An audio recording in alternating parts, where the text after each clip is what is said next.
Good morning, everyone. Or afternoon here, so might as well be afternoon where you are, right? Good to see you here. I guess maybe good for you to see me. I don't know how that works. That's all right. Uh, for those of you that can't read or I can't point, my name is DJ Eshelman, and yeah, today we're going to be talking more about Mental Illness Awareness Week. This is something that's going on all this first week of October, first week of every October here in the U.S. and in other select countries around the world. But the main thing to get out of today is that we're going to be talking about anxiety, and it's a topic that is uh, difficult in some ways because people can get a little paranoid about being paranoid. Is the best way to describe it. And so I wanted to lay out some things just to hopefully be helpful about how to kind of expose some of the stigma and dismissism that goes in. Is dismissism a word? It is now. It's officially a word right now. Dismissism that goes into dealing with people with anxiety, and it can be even more frustrating for those that know people that struggle with anxiety than it is for the people struggling with anxiety. So I wanted to outline a few things about that and go from there, but about some personal experiences and why there's a difference between having anxious thoughts and anxious spells and being anxious a lot, which leads to a condition of anxiety. Again, we don't want to stigmatize and we don't want to make a disorder an identity. And so we'll say, just like we said yesterday about depression, anxiety is a condition, not an identity. And so we need to be clear about that. So a little bit of background for those of you that weren't watching yesterday's stream, which you totally should. I don't have any links, but you can find it, right? I'm pretty easy to find stuff with. But the thing we talked about yesterday was depression, and so today we're talking about anxiety. But wanted to lay out, just like I did then, that I'm not a psychiatrist, I'm not a doctor, I'm not fully qualified to diagnose or treat anything. I'm just some dude that just happens to have a degree in psychology 20 years ago. Let me show you. So this says Bachelor of Arts. This does not say I'm a doctor. So just so you know, when I'm saying these things, it's somebody who's studied this and knows, but not well enough to diagnose anyone or say anything like that. It's just more of just a general caring and wanting to get us all a little bit better about dealing with these things. And so I'm going to check something just really quick on my end. I apologize for the hopefully brief delay. I just noticed that I'm using a microphone I didn't want to use. So what I'm going to do is change that. So hopefully this will have a higher sound quality, be a little more clear. It's a slightly more expensive microphone. So, but we'll go from there. So anyway, if you're here with me live today, feel free to say hello. If not, that's fine. I'll try and catch replay or any comments in the replay and that sort of thing. But I wanted to start out with actually just showing you something really quick to give perspective. And that is the shirt that I'm wearing today. Actually, it's let me widen my field of view here and I'll show you the back of this shirt. Hopefully you can. I'll look back at that afterwards and see if that came out clearly. But the shirt says fear is a liar. And the reason I say that fear is a liar is because fear is a liar. And I believe that fear is something that is placed on us incorrectly. And if we have time today, I might even get into some of the things about fear that from a biblical perspective and why I think that anxiety is something we need to be dealing with because it's something that is caused by and amplifies fear. And so that's why I want to talk about that. Let's get into some of the generalized anxiety stuff here. And so what I'm going to do is I'm going to share my screen again, and I'm actually going to not pretend to be the expert that's saying this. I'm going to let the experts actually show you, what is true here. So I haven't read the official diagnosis guidelines for 20 years. And so what usually happens with these kind of things is I read through these and I'm like, is that true? But generally speaking, we'll go through this and see what we can find out here. So basically, when it's just a generalized anxiety disorder, this is a relatively new concept when it comes to this. And this is because for a long time, anxiety of this order was kind of misdiagnosed as schizophrenia. And there's a couple of reasons for that. One is that sometimes it'll be a irrational fear of something that's not there at all. And that becomes really hard to diagnose when it comes to schizophrenia. There's various levels. Whereas, years and years ago, everything was just, kind of pretty much lumped in with schizophrenia if you had any kind of any dissociation with reality. And so a lot of people that were essentially bipolar or manic, or had these kind of anxiety disorders were often misclassified as schizophrenic and treated not badly all the time, but in some cases, treated badly as in not cured. So understanding what anxiety is specifically and what the disorder is specifically is helpful for us to understand more about it and how this relates to those of us that have experienced these emotions of fear and anxiety versus those that are actually dealing with this in their daily life, and kind of how to know the differences and how to help interact with those people as people instead of just a disorder. So this is a key here, and this is something that I remember taking away from a lot of the courses and whatnot in my studies and my it's not a dissertation, it's a thesis. Be careful about that. I'm not a doctor, but I did have a thesis that's centered around this. And one of the things that is really key when it comes to diagnosing an anxiety disorder is the length of time that it's been occurring without any kind of a stop or let up. In this case, it would appear that the current DISM is 6 months, which I actually would agree with. I think that's good. I think it used to be longer, if I'm not mistaken. I could be. I'm sure somebody will probably correct me at some point. But the length of time is important because we all have times when we feel anxious. We all have these times of just generalized anxiety that things aren't right with us, that sort of thing. And so I want to paint the picture correctly of it not being a what do you want to say here? It's I don't want to say what it's not. Let's say what it is. And it is a longer term, I can't seem to get out of this kind of a thing, instead of just I'm worried about my finances, or I'm worried about this and that, the other. This is much more substantial.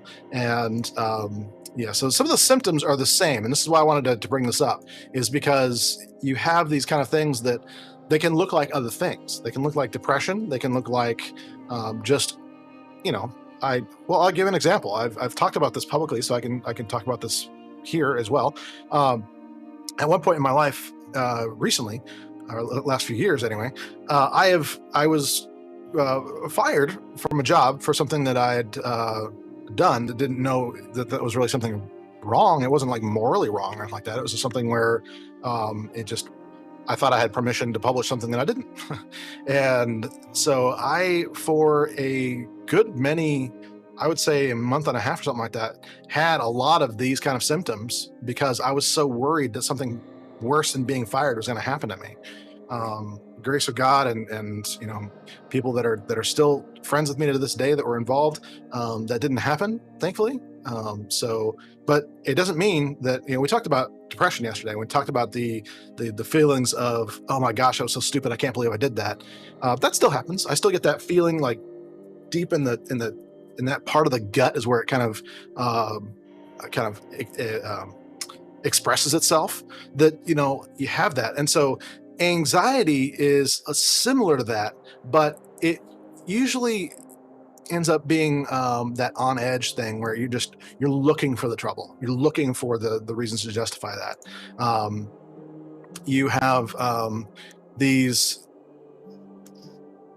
inability to control that worry, to say, no, it's okay. Or, maybe that's not such a big deal.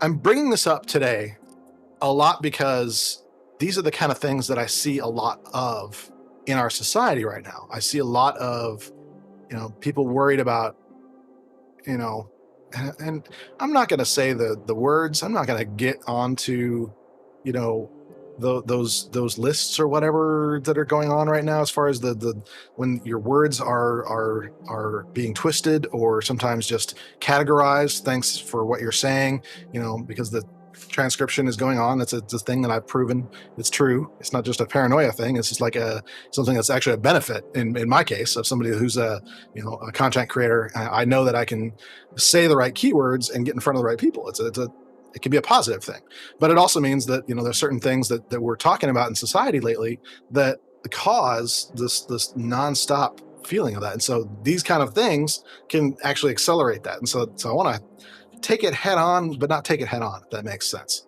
So there's these feelings of worry that we have, that there's more going on than we think, and there's conspiracy theories and things like that. They go deep, and if they're left unchecked for a long period of time, they can actually start to look more like this generalized anxiety disorder. And I would venture to say that there's probably a lot that are being diagnosed with that right now, and it may or may not be valid. I hope it's not as valid. I hope we're not killing ourselves off here in that way, but I think it is something that's very real.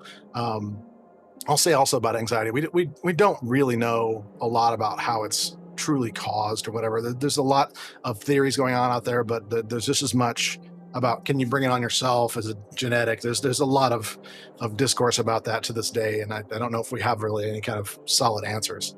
But I want to talk through some of the other things that people can have. The panic thing is a big one for a lot of people, and it's because of these things right here. And the reason I bring this up is that this is something that I've been having a lot lately. And it's the difference is when it's circumstantial versus not anything based in reality. And this is where it gets so difficult. And this is why, again, I'm not here to diagnose. I'm not here to treat. I'm just here to say there's some differences between the people that are not able to fully control this, and people that are just in a circumstance or whatever where this is true. And these feelings of that oh my gosh, we're gonna die, whatever that looks like, being out of control. The heart palpitations are something that this is something that, but my wife had some worry about me recently. She was laying like right here, and got to hear firsthand what that's like for me during a period of anxiety. And it's terrifying, because the heart will just do weird things, and you will be like, oh my gosh, am I having a heart attack? It's like, what is going on? It's just like you can get that like palpitation, or sometimes it's just like this pound of a heartbeat. It's really rough, but that's that panic attack. That can be that. Now the difference is, does it go away? Can you calm yourself down? We talk a lot, and it kind of sometimes, unfortunately, has become kind of a joke because it's been overused. But a lot of times there is a genuine trigger.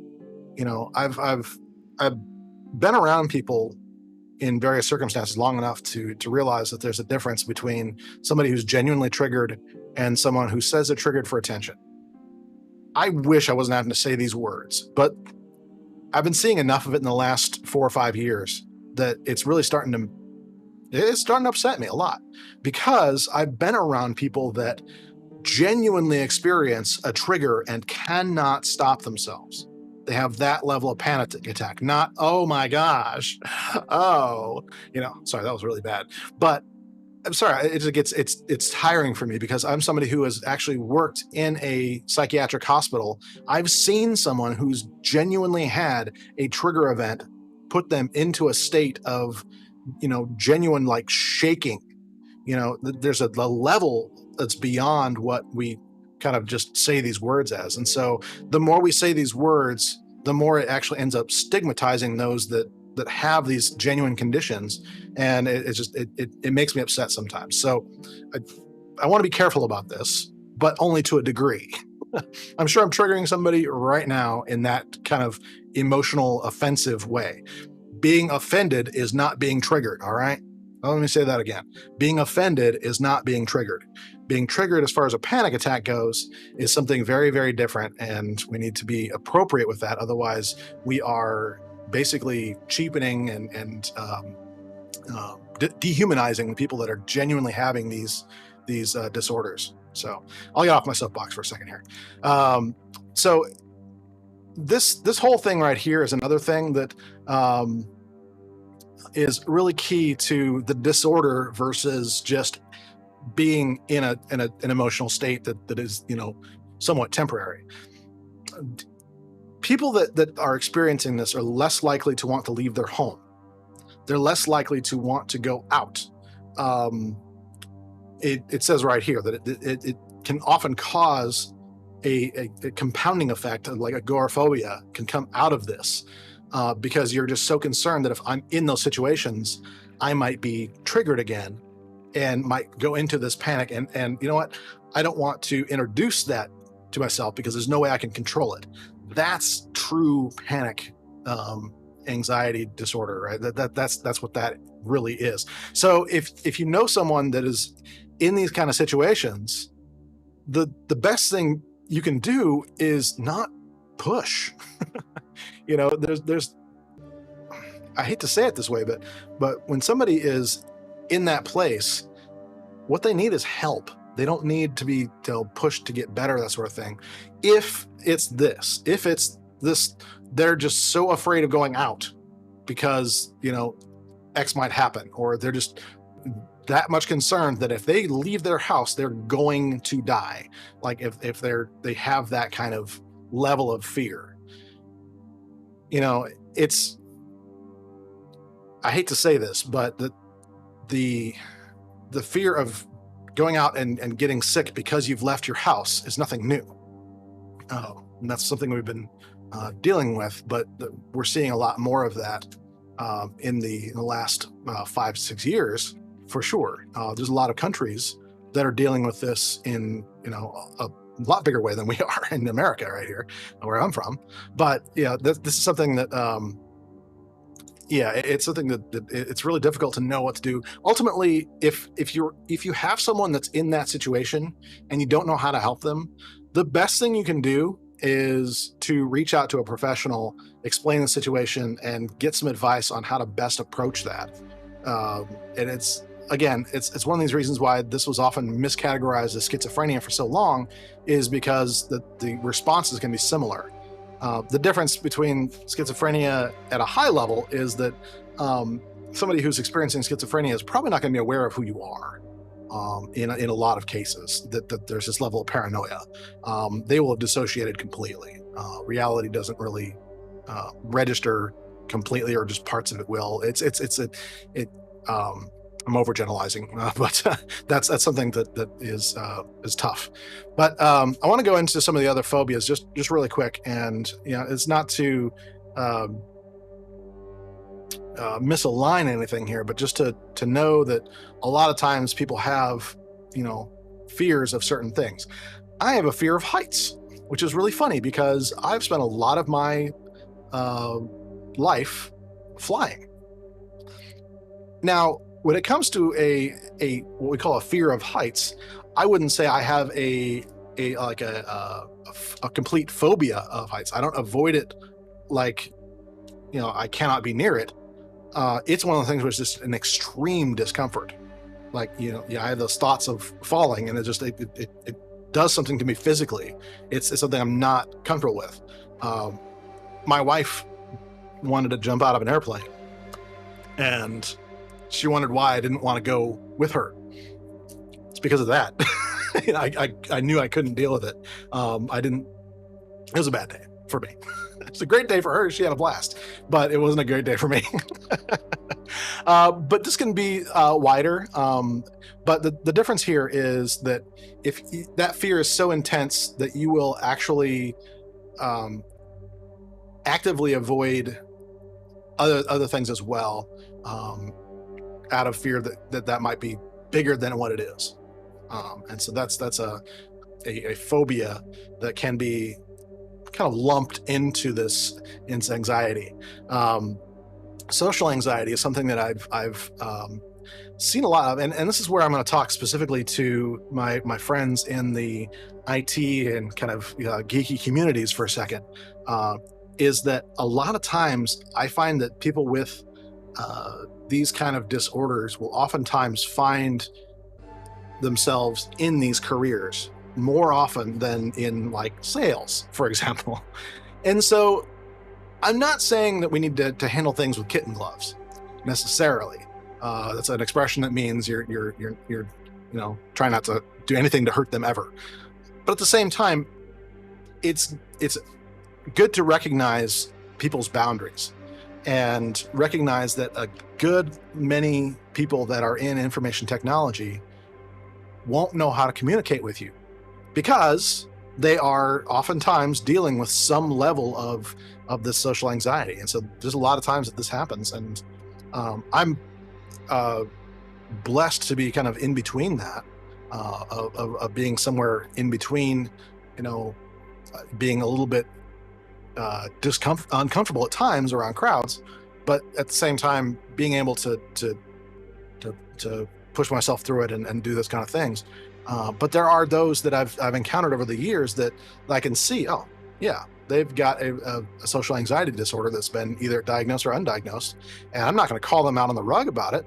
I'm going to treat them in such a way that builds them up instead of being disappointed in the way they interact with people. I hope that's clear. That it's not about it.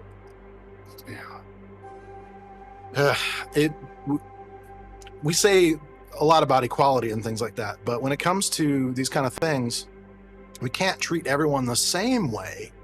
But we want to, how do you articulate this? You still want people to be validated and valued the same way. So it's a very, the best way to value someone is to learn about them, learn who they are and how to value them. Not just assume what's valuable for DJ is going to be valuable for you. I guess that's probably a better way to say that. That's the beauty of doing live, is that you just stumble on yourself all the time and try and recover. But bear with me. All right, so there's some other things that I'll say as far as the phobia thing, and I'm going to get into fear in general and why there's a difference between what we classify as fear sometimes and these genuine anxieties. So the fear of being in public places, that sort of things, being too open, being exposed, being too enclosed. There could be a lot of different ways to see this. There was an incident that was unfortunately made into news where someone didn't realize they had this kind of thing until the door locked on the plane, which is not the ideal time to need to get out and start yanking for the door, right? Well, probably less ideal, at 30,000 feet, but it's something that it's unfortunate, but it does happen. And sometimes that level of fear won't really come to the surface until it's way, way too late. And it becomes an issue. And so there are times when people don't realize they have these things until they're in that situation. So it can be, difficult. Fortunately, flight attendants are trained in dealing with this, believe it or not. This is a very common thing for them to be trained and kind of drill on I don't know how regular. Somebody can maybe fill me in on that, of how regular those anxiety drills are. But it's one of those situations where when you think about it, it can be kind of intimidating to not be in control over that and not being able to get out. There's no options. If you're at 30,000 feet, you don't have options. And so you will get to if you're in this agoraphobic kind of thing, or a lot of other phobias that are kind of involved here, you can act irrationally. And so it's difficult for society sometimes to deal with that. And there's other things too, like separation anxiety disorders. Um, it's common, but not common. It's one of those that fortunately a lot of times can be dealt with, but also is something that can come up after the fact. I've I've known cases of separation anxiety that happened, 20, 30 years after an incident, something that, was a dream or a nightmare right here. So, um, yeah, so it's a lot of things can happen with that. And there's a lot of other, I don't know if I'm not going to take the time of all these things, but, but anyway, as far as the things to look out for and the ways to deal with this, so exposure to stressful situations can often either cause or trigger anxieties, and so it's important to recognize that and realize that this is something where I'm gonna go. Let's change that for a second. I'm going to full screen it and say just, you know, I want to say this very clearly that if somebody is dealing with these kind of anxieties and these issues, it's not your duty to avoid triggering that. Okay. That's not fair to you as a human being. Now, yeah, there's the whole don't be a jerk thing. Don't go looking to trigger someone who's triggered. That's called being a horrible human being. But there's a level of, you can't just live your life in constant worry about triggering someone else.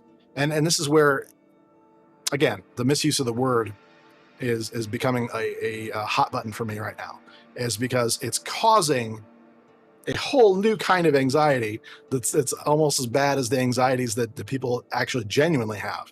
And that is the fear of, like, literally the fear of triggering someone. And I'm seeing this a lot where people are just too afraid to say anything or do anything because they're afraid of what it might do to someone else. So I don't think that's diagnosed yet, but I think we're getting there. So the honest truth is, you be who you are, be a genuine good person. This is my message to everyone. Leave the world better than you found it, right? Be a good person, but don't worry that you're being a good person is, you're going to do things that you're going to regret. It's going to happen. It's just about not doing them on purpose. All right. If you're not doing it on purpose, then you're not at fault. Okay. It's not, something where if you repeatedly do something that is upsetting someone else or causing harm to someone else, yeah, that's different. But if you just happen to do something or say something off the hand, this is it's driving me crazy about this whole cancel culture thing. If somebody can say something on a live video like I'm doing right now, and I'm probably going to say something right now, it's going to be like, who knows, 5 years from now, I'll be like, oh, well, DJ said this, blah, yeah, let's make sure that he's never successful ever again. Yeah, thanks. This is something that is ridiculous, but you can't live your life, you can't hide away for fear of that. And so that's what I'm going to say here is that, as far as the things that can be done to cause these things, it's more important to look out for these things in yourself in this kind of case. And I don't say things like that very often, but the reality is that if you aren't caring for yourself first, then there's no capability for you to leave the world better than you found it. Okay. There's no way for you to be that positive change if you aren't yourself taken care of. And so let's go over some of these again, just some of the quick risk factors and that sort of thing. Like I said, there's some back and forth as to whether that can be caused by your food intake, your environment, that sort of thing. Too much alcohol can cause this, apparently, that sort of thing. The caffeine thing is kind of interesting thing because I think it's something that can cause the palpitations, and I've experienced that, and sometimes those palpitations can trigger a anxiety event. I've had that happen. I had that happen a couple of weeks ago, where I was thinking about my financial situation, and I had had way too much coffee, and it made for a very, very, very bad day. Uh, and so yeah, there's things like that. So, but anyway, there's also things like that can just be part of your family, that you've like literally inherited this either from genetically speaking or from a behavioral sense. I'm not really sure. Like I said, the jury's still really out on that. But that's something that can happen. But that's, again, we're talking about the anxiety that lasts more than 6 months. That bigger picture, not the I'm having a hard time with life. Okay, that's I want to be clear about that. I want to talk really quick about the ways to deal with this. Um, Getting on the couch and talking about it, psychotherapy is not uncommon here. It's been a it's a good treatment, because what it does is basically confronts those fears from a mental or cognitive standpoint of saying, okay, we're going to reprogram things. And this is kind of one of my favorite things about the world of psychology that has always been attractive to me, as far as when it's used properly and not abused. But there is a level of growth that happens when you put yourself into discomfort at an appropriate level. Uh, I say often that here, I say this often enough that I'm pretty sure I have it up on my. Um, oh, maybe not. Huh. Okay. I thought I said this often enough that I have it up on my quick chat thing to put up on the screen. But the saying that I have is that you won't rise to the occasion. You'll only rise to your level of preparedness. And there it is. I did have it up there. So you will not rise to the occasion. You'll only rise to your level of preparedness. So what a lot of cognitive therapy is doing is conditioning the behavior to be able to handle more and more and more by taking control of how you're thinking about and feeling about situations. And so the best cognitive therapists that I've ever been around, known, or worked around are those that recognize that it's a long process of not saying, here, I'm just going to give you this pill and it'll fix it. It's more of like, let's work through the things that trigger you and get through there. And I said yesterday that this was part of the therapy process that I went through, of saying, let's look at what's real and what's a lie. And that's why I always say, oh, all you're saying is here. The fear is a liar. Now, fear is a liar. It is. And once you recognize that for the lie it is, then you can get beyond it. But you can't just do that all at once. You can't just snap your fingers and all of a sudden that fear is no longer there. It's not a problem anymore. That's not the way this works.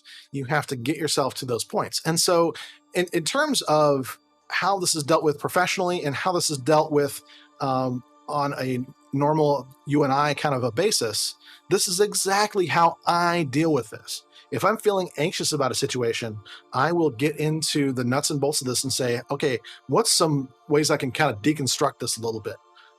Let's talk about finances. Actually, I was talking about this with my the co-host on my my other channel a little bit today, and just kind of expressing things to him, so I can express them to you too. That I have had anxiety about finances this year because I've made some business decisions that haven't gone like I thought they were going to go. I missed some things, and it's caused this whole stream of things that's been exacerbated by some depression I've been dealing with. But as far as the anxiety part of that, yeah, when you look at those, if you've been using your credit cards and you look at those bills, it can cause a bit of anxiety. Now, what can happen with that is one of two things. You can say, you know what, this is something that I can deal with, even if I'm not dealing with it right now, even if I can't deal with it like right away, I can deal with this. Or you can go the other direction and say, this is going to crush and kill me. And as much as I love the whole, my fellow Franklin, Tennessee mentor type person, Dave Ramsey, as much as I love the way he approaches, our feelings about personal debt, there's an extreme there that I think is maybe not always completely healthy, in that, yeah, it's good to hate debt and it's not good to stay under that. At the same time, it's not good to let that be something where it becomes something that you think that, you know, bill collectors are coming out your door right now. Now, if they are, it's time to start raising that level of discomfort a bit and getting through this. But if you're not in peril, and this is where if you listen to Dave Ramsey, you'll hear that, he says, nail this down appropriately and say, the first thing to take care of is your food and your shelter. That's the first things first. Everything else, come at me, bro. That's appropriate. So that's a way to deal with the anxiety by giving it categories of saying, okay, we're going to break this overall fear into what it is. Am I afraid that I'm going to lose my house?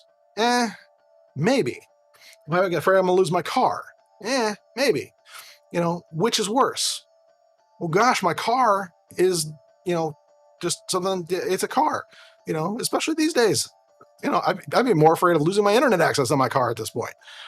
But please don't let that, be an anxiety point for anybody. But what I'm saying is that you break it down a little bit and say, okay, where's the bigger fears and where's the things that I need to be more concerned about, not afraid of, concerned about getting fixed. That's what essentially, when you break it down, that's what this therapy is essentially doing by breaking it into smaller bits that you can actually kind of reframe the conversation in your own head. Okay, that's basically what that amounts to. And I'm going to put this up on the screen just because, just full disclosure that, it's not uncommon to have people under medication for this. How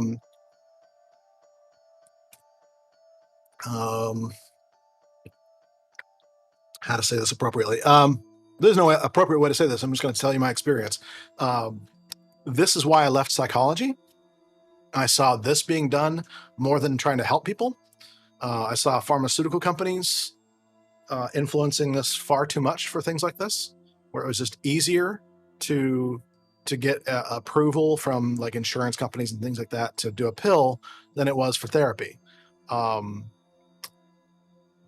This is another soapbox thing with me.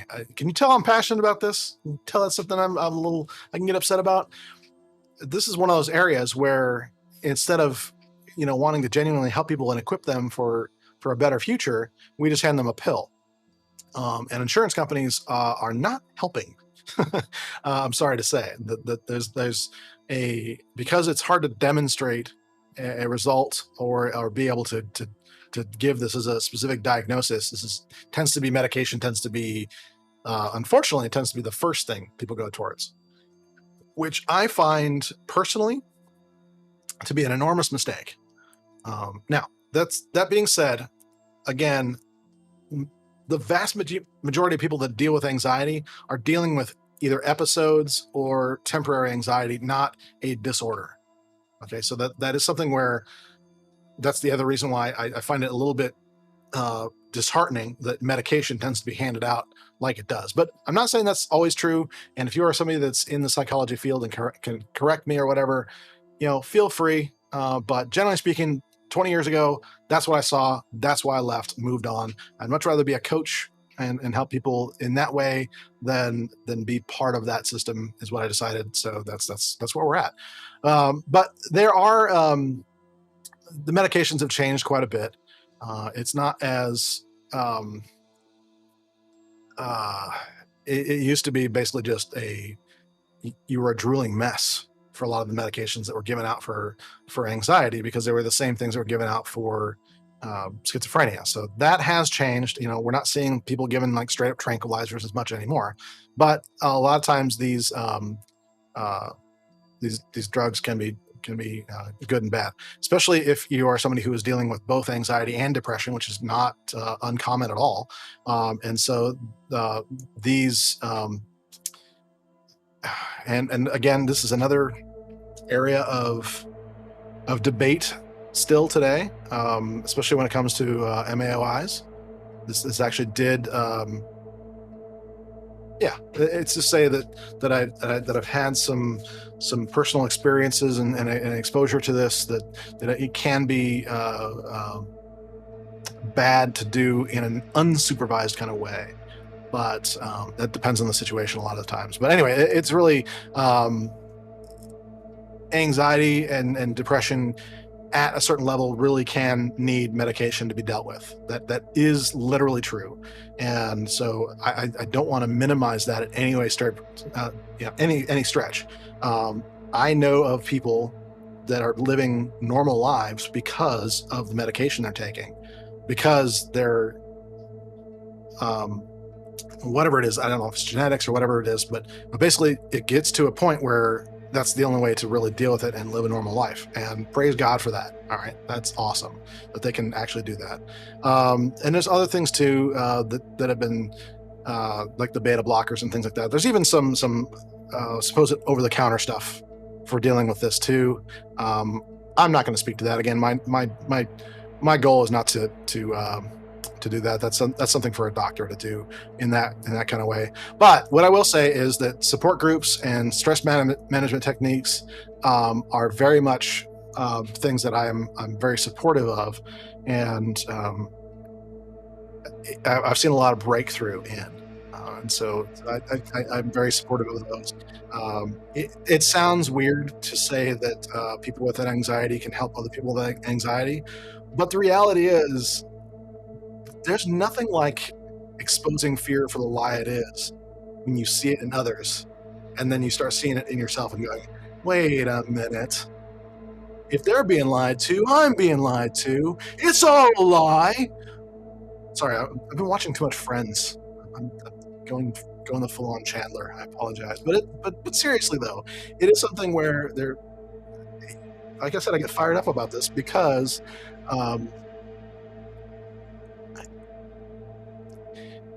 people have heard me say this over and over again. I believe fully, because it is something that is, been true in my life, that there are forces that are beyond this world. There are forces that are just apparent, and they're not all good. Some are evil, and the evil ones really do seem to have patterns, and this is one of them. If they can convince you that the truth is not true, or that the truth is being twisted, that's what causes these things. And the reason I say that is because these are the fruits, right? Anxiety is the fruit of fear. And I'm just going to say this again, and I know this is a very public, and some people are it's like, DJ, I wouldn't have said that, in a public setting like this. I would have waited, or whatever. But here's the thing. A couple of months ago, I heard this word, this sense from God, asking me to go through the Bible and find whenever the word fear was used, and do this in a couple different translations. And I don't have it right in front of me. I apologize. I didn't do good research or prep for this. But if I'm remembering the number correctly in the translations that I read, it's about 160 times that the word fear is used, something like that. I'm probably misquoting that. But here's the thing. There's a pattern that I saw to that. And that pattern was that we're never told to fear anything except God. Well, deconstruct that a little bit. A lot of times people will take that out of context and say, oh yeah, God's just a big bad meanie up there, and he's just telling you to fear him, and and he's just, he's a jealous God, so he's not, all he wants to do is have you fearful of him and that sort of thing, and he's just going to punish you for anything wrong you do. Here's the thing. The same God that said that you should reserve any fear you have for him alone, and is jealous of that, is the same God that sent his son to die for you. And I know, like I said, I'm probably overextending myself here a little bit, but from a practical standpoint, when it comes to looking at things like anxiety, I can't help but say, what happens when we play things forward? What happens when I play our fears forward? It's one result or the other, right? It's either a good result or a bad result. And this is why I can't escape these realities, is because it's like, well, if I play the fear part of it forward, or in this case, I guess you could say it's a regression, like backwards in one case, or in most cases. The outcome is not good. The outcome is just more bad. If I play the fear thing of fear of just God, who has done these other things and has got my goodwill for me and gives me instructions and does all these things to help me along the path, what does that look like? Well, it's a lot better. So what I'm saying to you is that it's not on you to worry about these things. Is that the fear should be reserved for something, just one thing. That's freeing to me. That's something that's freeing to me. So if you're watching this and you're somehow offended by that or whatever, I can't control that. I can't control what you're offended by. All I'm saying is that this is something that's been very true in my life, and that I've come to realize over the last few months that I need to do more of that. I need to do more of what's leading me forward in my life, not what keeps me back. And so what you're going to be seeing from me in the next few months is more of that. I'm not abandoning everything else. I'm still going to be doing a lot of other stuff. I'm still, very much interested in helping people with their tech careers and things like that. But what I'm saying is that you're going to be seeing a lot of more of addressing things like this, because I very much believe that, we have some problems in our world and our society that aren't going to be addressed by just simply being people that hide. So you're going to be seeing more of that, and you're going to be seeing more of me trying to encourage a specific group of people, in entrepreneurs specifically, that I believe are uniquely positioned to be helpful and be exposed to people in a very positive way that others might not be. And so you're going to be seeing a lot more of me encouraging those kind of people too, because I think that the, the very people that can learn to deal with a level of anxiety, and let me tell you, being an entrepreneur, working for yourself and not having that safety net, you want to see some anxiety happening back and forth on a daily or weekly basis. Yeah, that'd be one of them. That's something that can be definitely, as an emotion, very much there. You don't want to make it into a condition, but as an emotion, that anxiety is very much there. And so I think if I can help people like even myself in it's like group therapy kind of thing. It's like managing that stress as a whole. The more I can do that, the more I think that we'll lift everyone else up. So if you have any questions about that, if that's anything that you want to talk more about, feel free to reach out to me privately. You can even go to my website and arrange for some time to talk with me. I believe it's still up. It's been having some issues lately, so who knows? But just djeshelman.com is where to go for that. You can schedule time to meet with me, and I'm happy to do that. I just have that in my calendar to where there's certain times of the day that if it's available, I'm happy to meet with somebody. So feel free to do that if that's something that you want to talk to me about. I'm absolutely very much willing to have that conversation, either as a coach or just somebody as just wanting to connect and to encourage you. So it's worth me spending 40 minutes out of my day to encourage you. Okay, just like I'm doing right now. So anyway, that's what I wanted to say today. So thanks for being with us, or me anyway. I guess the royal we, the us. Have a great day. Remember, it is Mental Illness Awareness Week, and I'll put that link up one more time. So there's a lot of resources out there, but we want to do these things to confront this a little bit and say, you know what, there are these conditions out there. It doesn't make you less of a human being. You are, not a condition. You are a person with a condition. That's just the way this works. And so the more we can do to destigmatize that, the better off we're all going to be. And so that's my encouragement for you to get involved this week, just like I am, or even better. I think you can do better than I can. I honestly do.